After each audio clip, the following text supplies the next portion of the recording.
Hello सांग माने नमस्कार जय जगन्नाथ केमती अच्छा समस्ते।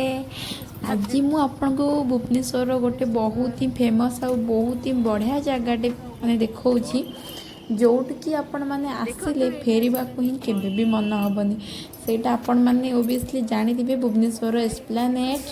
बर्तमान आम आसी पहुँच जाइचु एबे हमर गाड़ी पार्किंग चलची तो गाड़ी पार्किंग सारिकी आम मैंने जाइलु एस्प्लानेट भितर को। चलतु एस्प्लानेट भितर देखा केमती कौन सब होइची।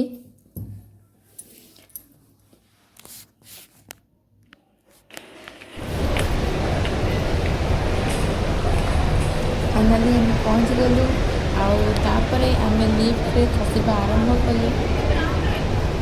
सतरे लिफ्ट आसबार मजा बहुत किसी अलग था, बहुत ही बढ़िया लगुला। बहुत ही एक्चुअली मतलब डर लगुला जो लिफ्ट में आसिक जाऊँ बहुत ही मजा था।